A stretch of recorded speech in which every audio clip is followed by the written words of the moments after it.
नमस्कार दोस्तों, voice with Kushwaha channel पर आपका स्वागत है। और आज की कहानी है सास या माँ। हर किसी की ख्वाहिश होती है कि उसे बेटी जैसी बहू मिले। अगर बेटी जैसी बहू मिल जाए तो जीवन सुख से कट जाता है। इसी तरह बेटी जैसी बहू पाकर मैं निहाल हो गई। माँ माँ कहकर जब वह गले लग जाती तो बेटी की कमी पूरी हो जाती, लेकिन कभी कभी ज़्यादा मीठा भी कड़वा लगने लगता है। पिंकी, बस मुझे तुमसे यही कहना है कि मेरी मम्मी को अपनी माँ ही समझना, इन्हें सास मत समझना। दीदी का जब से विवाह हुआ है उन्हें अकेलापन लगता होगा। तुम बिल्कुल अपनी माँ की तरह ही रहना उनके साथ, प्रॉमिस करो पिंकी। दूसरी तरफ से पिंकी ने क्या कहा होगा यह तो नहीं जान सकती थी शांति, पर अपने बेटे राजीव की फोन पर यह बात सुनकर उन्हें बेटे पर गर्व हो आया। वाह, कितनी अच्छी बात कर रहा है उनका बेटा। गर्व से सीना चौड़ा हो गया, आंखों में चमक उभर आई। 1 महीने बाद ही तो राजीव का विवाह होना था। वह पिंकी से प्रेम विवाह कर रहा था। राजीव ने जब माँ शांति को पहली बार पिंकी से मिलवाया था तो पिंकी उन्हें पहली नज़र में ही पसंद आ गई थी। सुंदर, स्मार्ट, खूब हंसमुख पिंकी का घर दिल्ली के एक इलाके में शांति के घर से कुछ ही दूरी पर था। पिंकी और राजीव अच्छे पद पर थे। दोनों एक कॉमन फ्रेंड के घर पर मिले थे। दोस्ती, प्यार, फिर अब विवाह होने वाला था। पिंकी अपने माता पिता की इकलौती संतान थी। शांति की बेटी नैन्सी का विवाह 3 वर्षों पहले हुआ था। वह सपरिवार कनाडा में थी। शांति और उसके पति धनराज बहुत उत्साहपूर्वक विवाह की तैयारियों में व्यस्त थे। पिंकी शांति से फोन पर काफी संपर्क में रहती थी। अभी से ही वह शांति का दिल जीत चुकी थी और आज बेटे की फोन पर बात सुनकर तो शांति के पैर ही जमीन पर नहीं पड़ रहे थे। धनराज जी जैसे ही ऑफिस से आए, शांति ने उनके साथ बैठकर चाय पीते हुए कहा। राजीव की फोन पर सुनी बात बताई। धनराज ने कहा, वाह, तुम तो बहुत लकी हो। एक बेटी गई और दूसरी बेटी घर आ रही है। चलो अच्छा है, मयंक सचमुच समझदार बेटा है। शांति का पिंकी को बहू बनाकर लाने का उत्साह और भी बढ़ गया था। दिन गिन रही थी, बहू कब आया और उन्हें कब अच्छा साथ मिले। कुछ महीनों से उनका स्वास्थ्य भी ठीक नहीं था और पिंकी बहू बनकर आ भी गई। घर की दीवारें जैसे चहक उठी। शांति ने खुले दिल से उस पर स्नेह की वर्षा कर दी। पहले ही दिन पिंकी उनसे लिपट गई। मैं आपको राजीव की तरह मम्मी नहीं कहूँगी, मैं अपनी मम्मी को माँ ही कहती हूँ, आपको भी माँ ही कहूँगी। अब आप भी मेरी माँ जैसी है ना? हाँ बेटा, और क्या, मुझे अपनी माँ ही समझना, सास नहीं। यह सास बहू का रिश्ता मुझे भी कुछ डराता ही है। हर माँ बेटी की तरह रहेंगे। धनराज वाह वाह कर कर कहने उठने लगे। यह क्या, दोनों माँ बेटी बनकर रहोगी तो मैं और राजीव तो बोर हो जाएंगे। क्यों राजीव? राजीव समझा नहीं और बोला, क्यों पापा? अरे सास बहू का कोई ड्रामा देखने को नहीं मिलेगा तो बोर नहीं होंगे? राजीव हंस पड़ा। पिंकी ने इतरा कर कहा, नहीं पापा, आपको सास बहू का कोई ड्रामा देखने को नहीं मिलेगा। ये मेरी माँ है, सास नहीं। ओह मेरी बच्ची। शांति ने अपनी बाहें फैला दी। पिंकी उनकी बाहों में प्यार से समा गई। नैन्सी हंसती हुई यह दृश्य देख रही थी जो पिंकी के लिए कनाडा से आई थी और बोली, यह तो अच्छा है, अब तो आप मुझे याद ही नहीं करेंगी। और पिंकी ने कहा, अरे नहीं दीदी, एक घर में 2 बेटियां भी तो होती हैं ना। माँ के लिए तो सब बराबर होती हैं, है ना माँ? शांति तो ऐसी प्यार दिखाने वाली बहू पाकर निहाल थी। फौरन हाँ में सिर हिलाया। हंसी खुशी के माहौल में 1 हफ्ता खूब शानदार बीता। फिर दोनों 1 हफ्ते के लिए घूमने चले गए।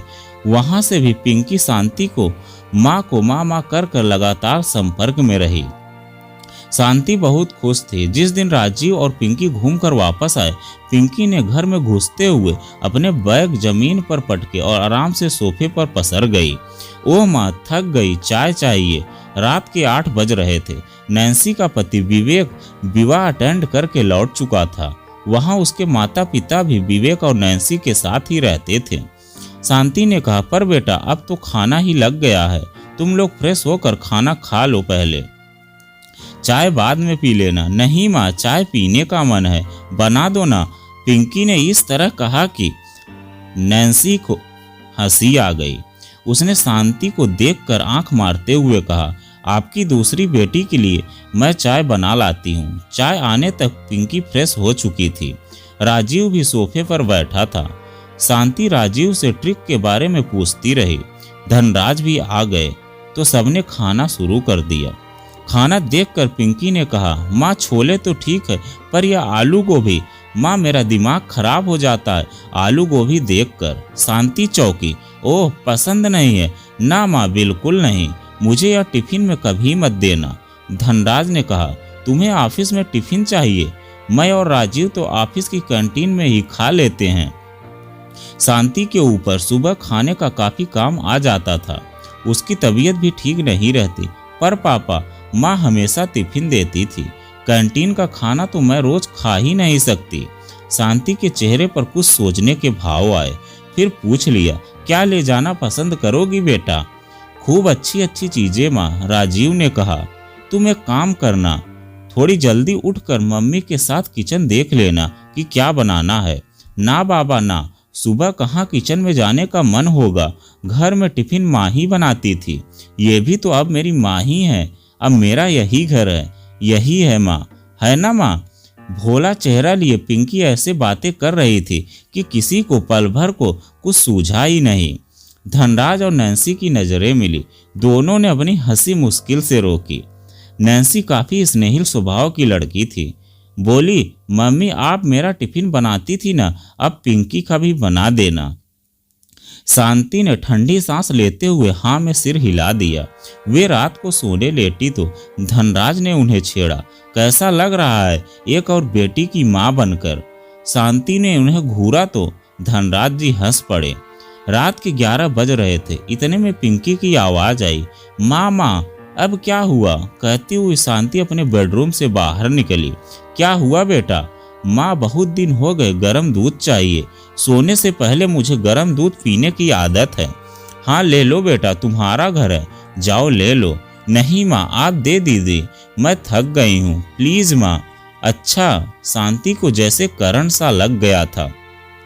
अभी तो किचन समेट कर फुर्सत मिली थी और तो किसी को दूध पीने की आदत नहीं थी। शांति दूध गर्म करके लाई।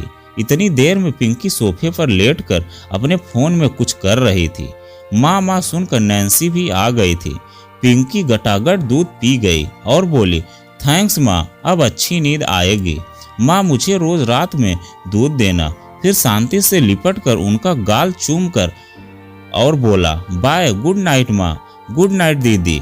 उसके जाने के बाद नैन्सी हंसी। क्या हुआ माँ, शॉक लग रही हो?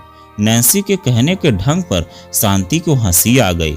चुप रहो तुम, यह कहकर हंसती हुई सोने गई तो धनराज ने फिर छेड़ा, क्या हुआ तुम्हारी नई बेटी माँ माँ क्यों कर रही थी? उसे दूध पीना था क्या? जोर से हंस पड़े धनराज। हाँ अब रोज देना है उसे गरम दूध, उसे अच्छा लगता है। दोनों इस बात पर हंसी मजाक करते रहे। कुछ दिन बाद नैन्सी चली गई। सब अपने रूटीन में व्यस्त थे। देखने में तो सब कुछ बहुत अच्छा चल रहा था, पर शांति की हालत इन 4 महीनों में पस्त हो चुकी थी। प्यारी सी लाड़ प्यार से लिपटती, नखरे उठवाती बहू को किसी भी बात के लिए टोकने की शांति की हिम्मत नहीं होती थी। एक दिन धनराज से कहा भी, ऐसे नखरे तो नैन्सी ने भी कभी नहीं उठवाए थे मुझसे। एक दिन सब डिनर कर रहे थे। राजीव ने बहुत ही लगाव से पूछा, मम्मी अब आपको दीदी की कमी तो नहीं खलती ना? पिंकी तो आपके साथ अपनी माँ की तरह ही रहती है ना? पिंकी शांति का चेहरा देख रही थी। शांति ने उसके भोले से चेहरे पर उत्तर की प्रतीक्षारत आंखों में झांकते हुए कहा, हाँ हाँ अपनी माँ ही समझती है। पिंकी बहुत खुश हुई। उठकर शांति के गले में बाहें डाल कर दी। कहा, मैं इस घर में आकर कितनी खुश हूँ माँ, बता नहीं सकती। धनराज बस शांति को देखकर मुस्कुरा दिए। वे अपनी पत्नी के बढ़े हुए काम, उनका कमर दर्द, थकान सब समझ रहे थे, पर पिंकी को क्या कैसे कहा जाए समझ ही नहीं आ रहा था। नया विवाह था, शुरू में ही कुछ कहकर मतभेद उत्पन्न नहीं करना चाहते थे। पिंकी से और कोई शिकायत भी तो नहीं थी किसी को। सबको प्यार करती थी, खुश रहती थी। पूरा दिन ऑफिस में रहकर शाम को माँ माँ करती घर आती थी। शांति कैसे किसी बात पर उसे टोके, वे तो बहुत शांति पसंद और स्नेहिल स्वभाव की महिला थी।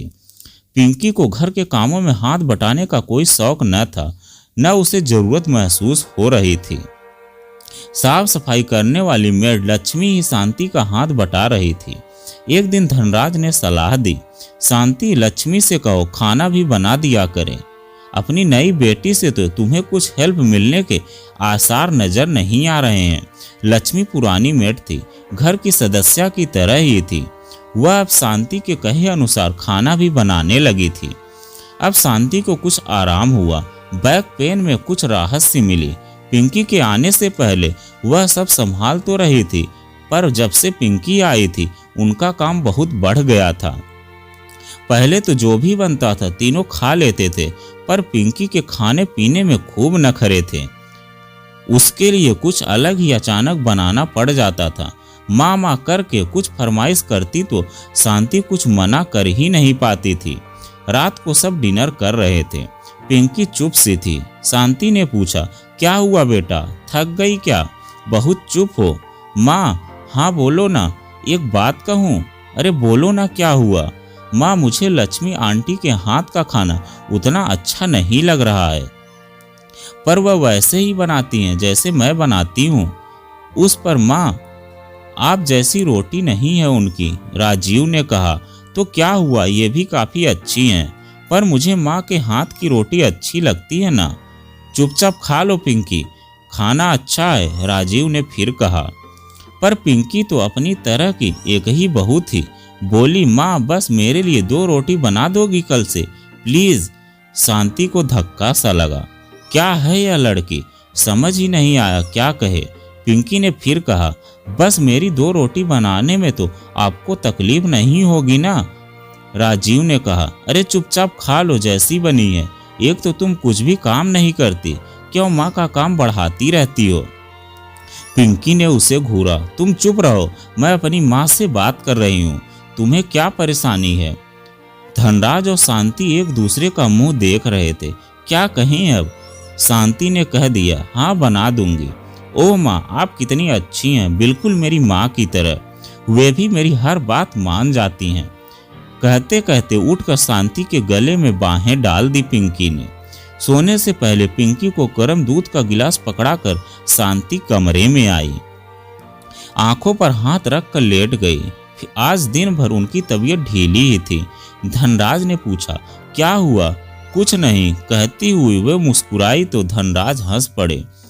दूसरी बेटी के बारे में सोच रही हो ना? सुनो। हाँ बोलो ना। क्या कोई उससे कह सकता है कि वह मुझे अपनी माँ नहीं सास ही समझ ले? मैं सास ही भली हूँ। दोनों हाथ जोड़कर अपने माथे से लगाकर शांति ने नाटकीय स्वर में कहा तो धनराज जी जोर से हंस पड़े। तो दोस्तों, क्या पिंकी सही कर रही थी शांति जी के साथ में?